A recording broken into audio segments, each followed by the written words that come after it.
Bismillahirrahmanirrahim. Assalamualaikum warahmatullahi taala wabarakatuh. Alhamdulillahi rabbil alamin. Wa sallallahu ala sayyidina Muhammadin wa ala alihi wa sahbihi wasallam. Amma ba'du.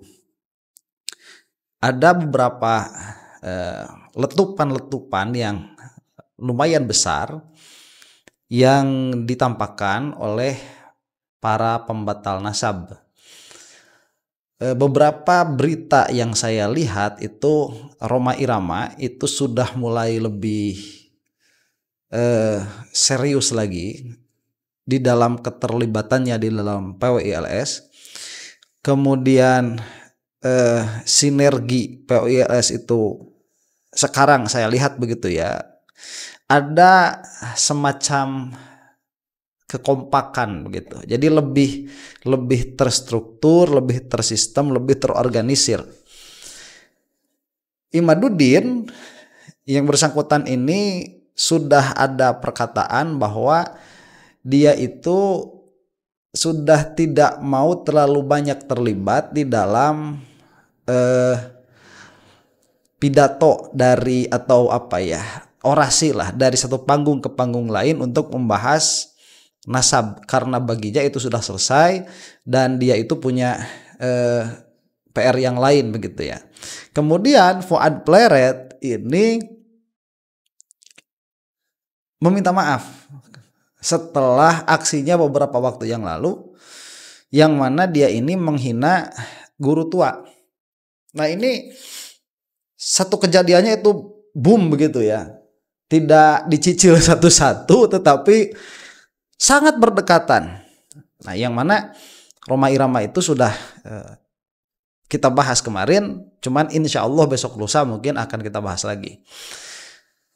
Sebelum saya masuk ke dalam apa yang ingin disampaikan, ini nanti kita akan membahas hal yang partikular di sini, yaitu Fuad Pleret yang dia itu sudah melaksanakan hukum adat ya, jadi dihukum secara adat.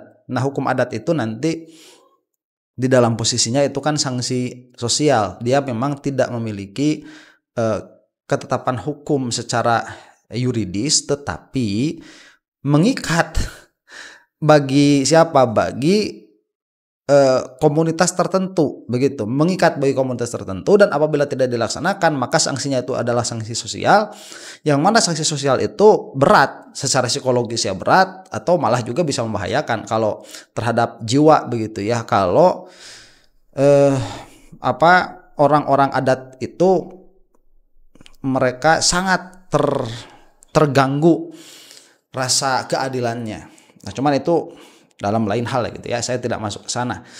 Cuman saya lihat bahwa memang tekanan hukum adat ini dia sangat telak kena kepada Fuad Pleret yang mengaku si paling Nusantara, akhirnya dia yang kena oleh hukum adat Nusantara.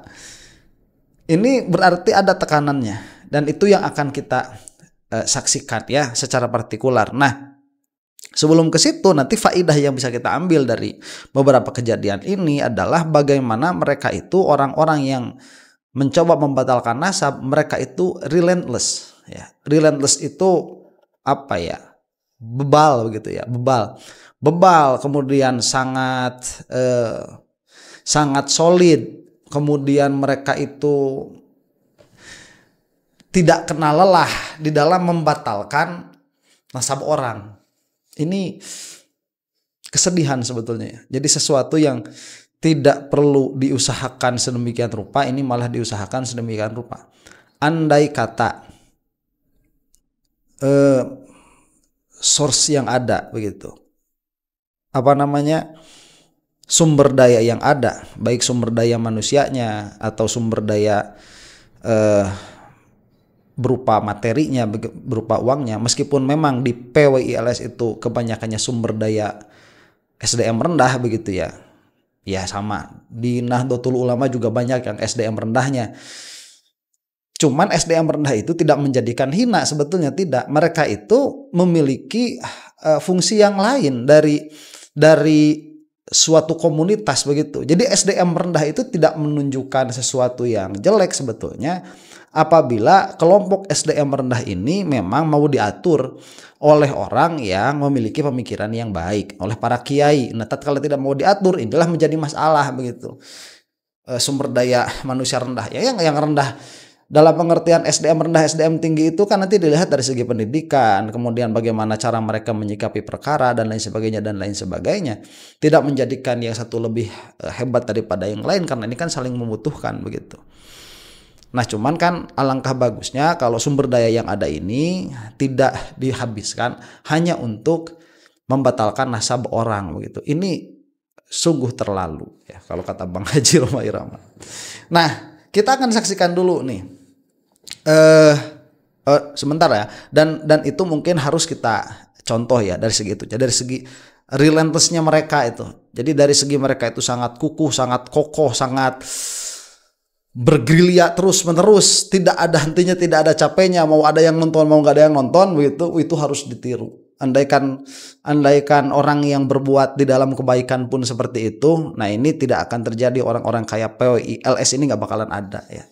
Nah, kita lihat dulu lah bagaimana penyesalan Gus, kita panggil Gus apa enggak ini, jangan dulu lah.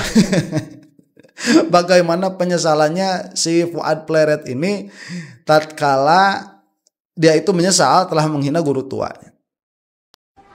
Saya Muhammad Fuad Riyadi atau Gus Fuad Pleret ingin menyampaikan sepatah dua kata untuk mengungkapkan penyesalan atas khilafan saya yang terbaca melalui akun YouTube saya yang berisi ujaran-ujaran yang telah melukai hati umat Islam, keluarga besar Al-Khairat, zuriat Said Idrus bin Salim Al-Jufri, dan masyarakat Gaili. Oke, sebentar. Nah, makanya berpikir dulu sebelum berbicara, sebelum ngomong. Ini kalau misalkan mengatakan seseorang dengan nama binatang itu ya, itu kan sudah pencemaran nama baik, itu sudah penghinaan di muka umum itu. Kalau menyebut seseorang dengan nama binatang itu janganlah seperti itu ya. Kalau mau pakai bahasa-bahasa yang resmi.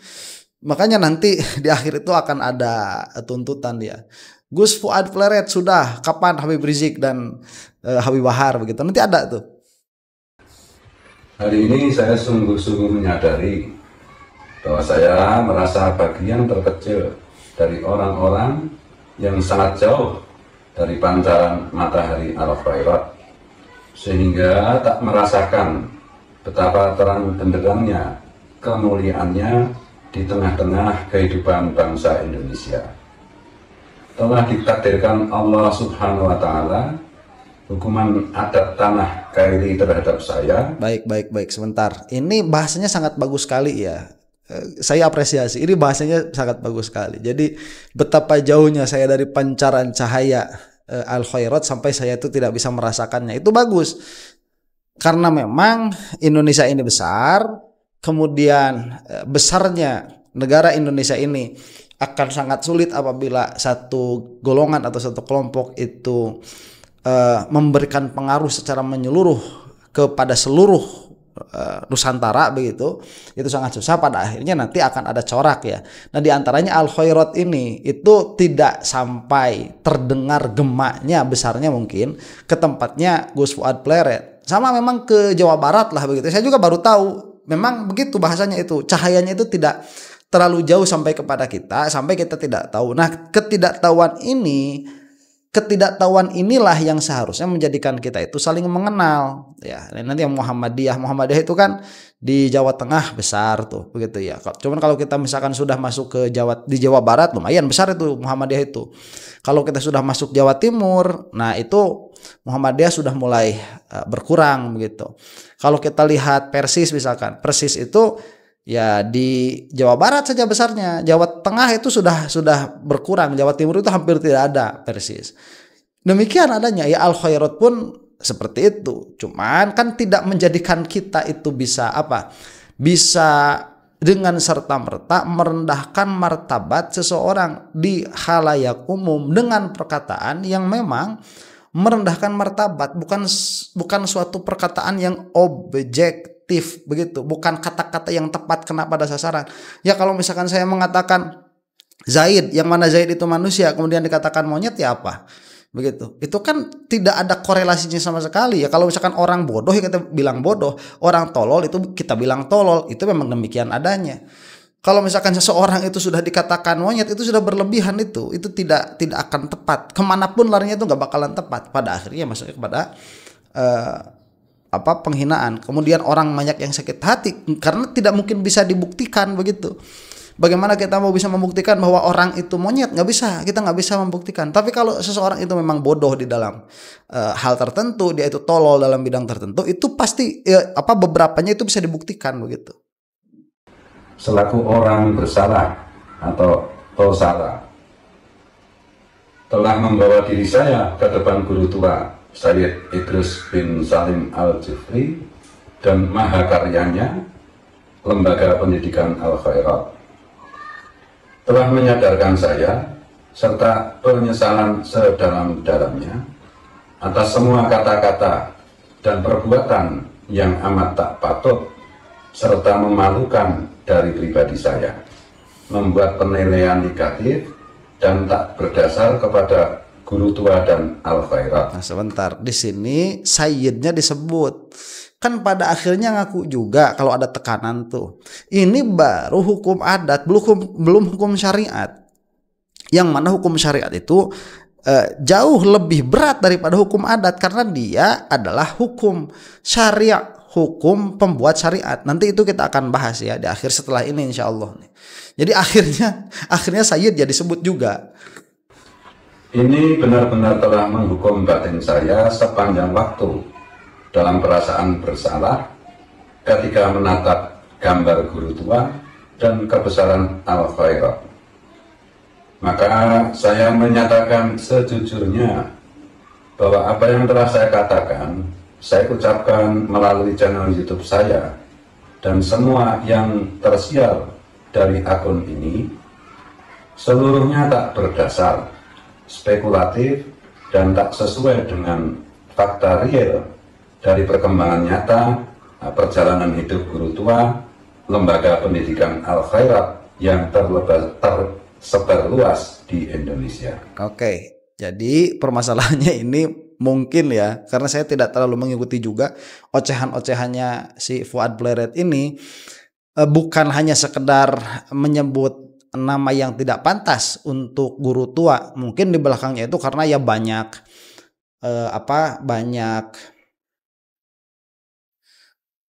perkataan-perkataan yang tidak sesuai dengan kenyataan begitu kan, itu demi untuk membentengi perkataan sebelumnya. Jadi untuk menjustifikasi bahwa Fuad Pleret ini benar di dalam perkataannya bahwa guru tua itu begini dan begitu, pada akhirnya kan banyak fakta-fakta sejarah yang tidak disebutkan sebagaimana adanya. Dan nanti kita akan bahas yang satu hal yang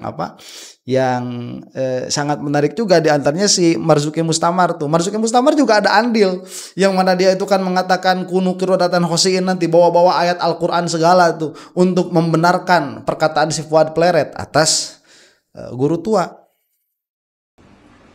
Betapa amat berat beban rasa bersalah ini, meskipun hukum adat Kaili telah menjatuhkan sanksi kepada saya. Menerima sepenuh hati keputusan ini serta menunaikan seluruh sanksi adat yang telah ditetapkan.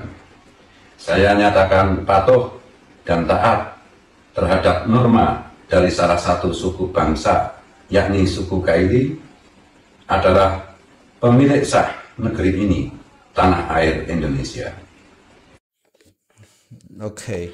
Kepada seluruh umat, keluarga besar Al-Khairat, keluarga zuriat guru tua Sayyid Idrus bin Salim Al-Jufri, dan khususnya warga suku Kaili dimanapun berada, izinkan saya menghaturkan sedalam-dalamnya permintaan maaf dari saya Al-Fakir.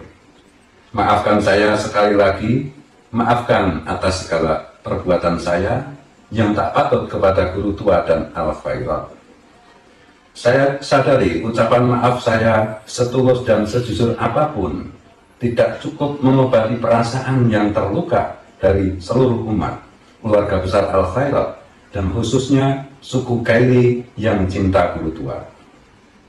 Saya berdoa kepada Allah Subhanahu wa Ta'ala kiranya mengampuni segala kekhilafan dan dosa-dosa saya akibat mencederai hati saudara-saudara seagama dan sebangsa. Bentar, ini yang susah ya, ini hakul adami, makanya hati-hati. Hakul adami itu bukan perkara yang Allah Subhanahu wa taala menentukan atas dirinya maghfirah tanpa syarat begitu. Itu bukan sunnahnya. Sunnahnya hakul adami itu meminta maaf. Person by person, satu orang tidak cukup hanya berkata seperti ini, itu tidak cukup. Ya kecuali kalau misalkan memang orang-orang merasa terwakili, saya tidak tahu begitu ya. Cuman kalau misalkan di dalam kitab-kitab yang kita baca mengenai syarat-syarat taubat, yang dimana di dalamnya itu ada penyesalan, kemudian berhenti dari perbuatan itu dan berjanji tidak akan melaksanakan lagi, itu hanya berlaku bagi dosa yang kaitannya dengan Allah Subhanahu wa taala, bukan dengan hakul adami begitu. Apabila dia itu hakul adami, maka ada syarat yang keempat, namanya itu raddul mazolim. Nah, raddul mazolim ini mengembalikan perkara-perkara yang telah dizolimi. Apabila misalkan yang diambilnya itu adalah uang, maka kita mengembalikan uang yang kita ambil. Kalau misalkan yang diambilnya itu dalam hal ini adalah kehormatan, maka kehormatannya itu harus dikembalikan. Kalau misalkan yang diambilnya di sini adalah perasaan, maka perasaannya ini harus dipinta ridhonya. Ini kalau memang di dalamnya ada unsur-unsur kezoliman di sana. Ya kalau misalkan tidak ada unsur-unsur kezoliman, orang tiba-tiba sakit hati, lain lagi urusannya itu. Nanti tidak semua bikin orang sakit hati itu kezoliman, tidak kan? Makanya ada yang disebutkan bil haq, ada yang tidak. Nah, ini sulitnya. Dan para pembenci habaib, para pemutus nasab ini harus mulai melihat apa yang dilaksanakan oleh Fuad Pleret di sini. Karena saya tidak tahu ya, apakah ini genuine, apakah ini adalah sebuah penyesalan tanpa dorongan. Jadi apakah ini adalah hasil dari kontemplasi Fuad Pleret sehingga yang bersangkutan ini merasa harus meminta maaf karena dia itu sudah mengatakan perkara-perkara yang semestinya tidak dikatakan oleh kepada sosok semacam guru tua ini, kepada sosok semacam Sayyid Idrus ini, atau ini adalah tekanan yang mana ini bargaining saja. Jadi ini adalah hasil dari pertimbangan mana yang lebih madorot kepada Fuad Pleret. Jadi ini terus-menerus ada tekanan begitu dari masyarakat Kaili tadi dan dari Al Khairat dan dari keturunan-keturunannya Sayyid Idrus tadi. Ini ada tekanan sedemikian rupa sampai ada kemungkinan bahwa Fuad Pleret ini dipidanakan begitu, di penjara, tapi untuk menghindari hal itu lebih baik meminta maaf. Itu ada kemungkinan ke sana. Jadi yang keluar dari Fuad Pleret ini tidak genuine, meskipun kita tidak bisa menuduh itu, cuman ihtimalnya ada, kemungkinannya ada. Atau kemungkinan kedua, memang ini adalah hasil dari kontemplasi. Hasil dari kontemplasi, berpikir Fuad Pleret ini dipikir-pikir ngapain juga begitu, nggak tahu dapat duit atau tidak, saya tidak tahu dalam hal itu. Channel YouTube-nya juga sepi kan, Fuad Pleret itu. Kemudian mungkin timbul sebuah kesadaran di situ untuk meminta maaf dan untuk menyelesaikan polemik nasab ini. Saya tidak tahu. Cuman itu kita kesampingan dulu. Cuman ala kulli hal, mau apapun yang menjadi motif Fuad Pleret ini meminta maaf kepada guru tua dan Al Khairat radhiyallahu taala anhu ya, dan turunan-turunan beliau, ini adalah sebuah pelajaran bagi kita bahwa yang namanya kebenaran itu mau kamu terima, mau kamu tidak terima, itu ada konsekuensinya.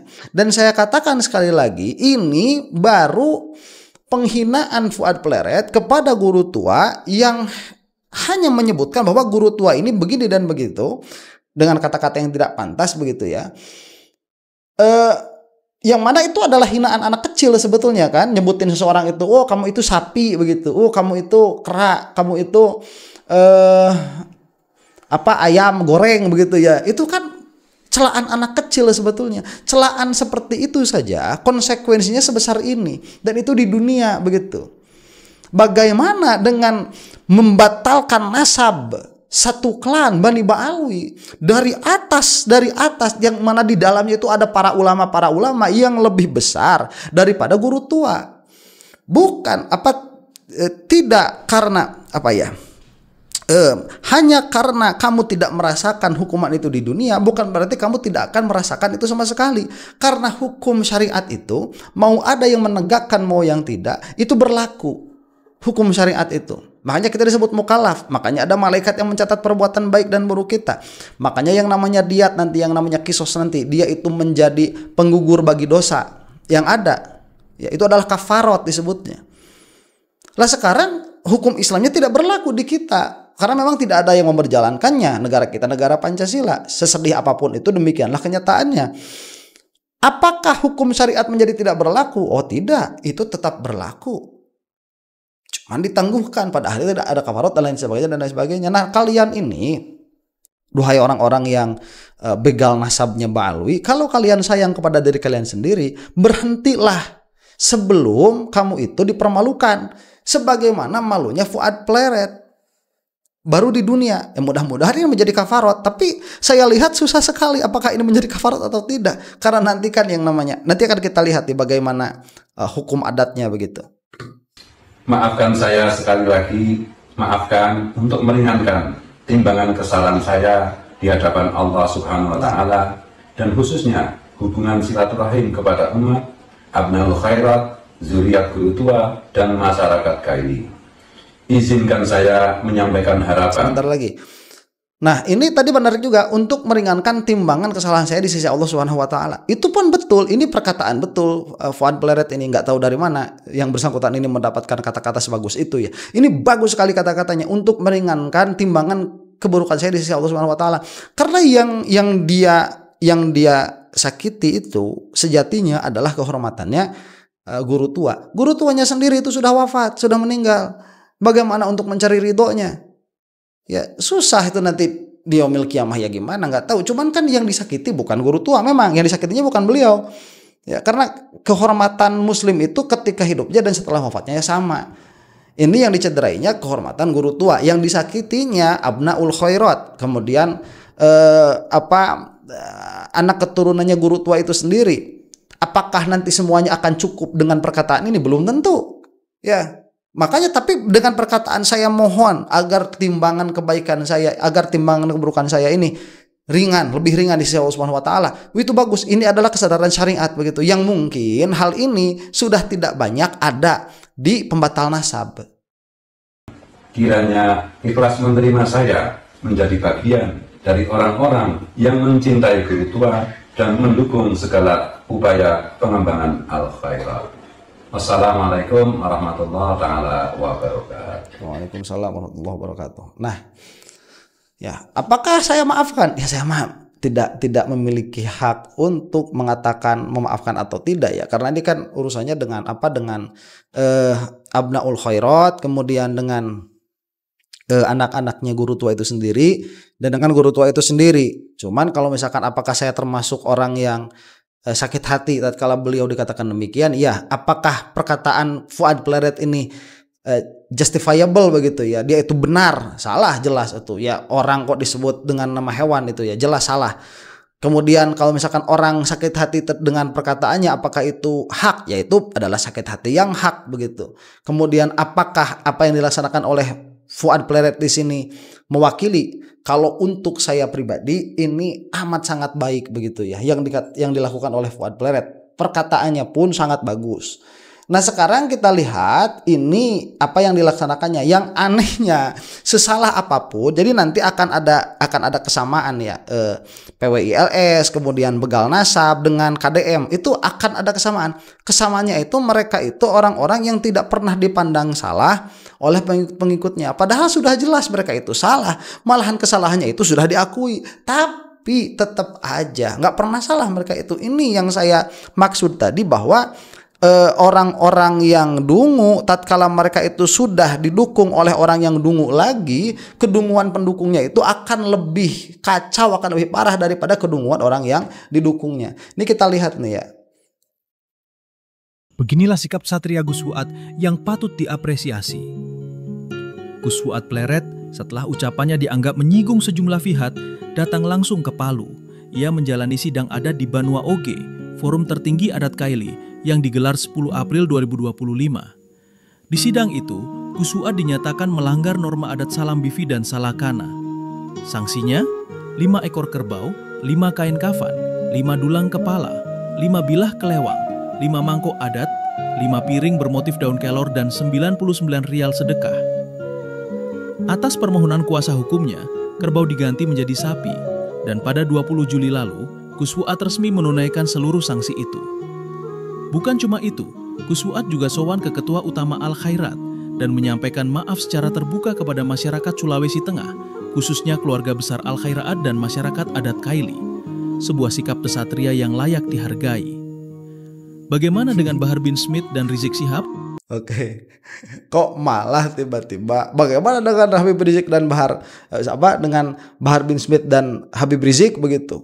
Lah kok malah bawa-bawa ke sana? Jadi ini sikap kesatria. Ya, saya bilang sekali lagi, apakah yang keluar dari Fuad Pleret ini adalah sebuah pertimbangan kontemplatif yang menjadikan dia itu memang tahu bahwa apa yang dilaksanakan itu salah, atau hanya ketakutan dari madorot yang lebih besar, yaitu pidanakan begitu? Saya nggak tahu ya, ini ada di dalam hatinya Fuad Pleret itu sendiri. Cuman gesturnya itu ya sangat baik sekali, kemudian apa yang dituliskannya juga amat sangat baik sekali. Saya tidak tahu itu siapa yang menuliskannya. Kalau dari Fuad Pleret ya mungkin tidak begitu ya.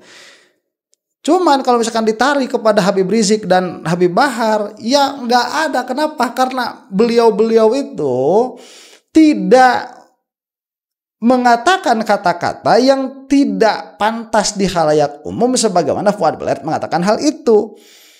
Ya, itu jadi nanti antara hukum dan mahkum alaih itu ada ketepatan. Justru kalau misalkan itu nanti misalkan ya mengatakan Deddy Mulyadi musyrik, misalkan mengatakan seperti itu kan menetapkan kemusyrikan kepada Deddy Mulyadi, bukan menyebutkan Deddy Mulyadi begitu ya, nama hewan disebutkan, kan nggak seperti itu. Beliau itu nggak ada seperti itu. Kemudian ada nanti mengatakan pasukan monyet begitu ya, dari Habib Rizik. Lah kemudian siapa juga yang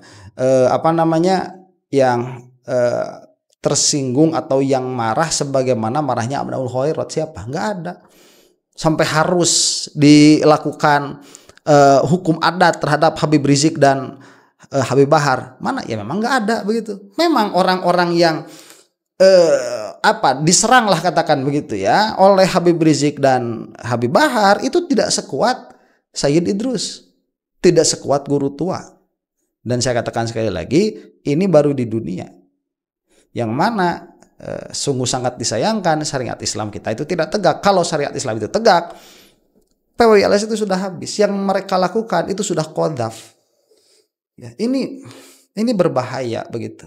Mereka sadar atau tidak sadar, konsekuensi akan tiba kepada mereka, cepat atau lambat.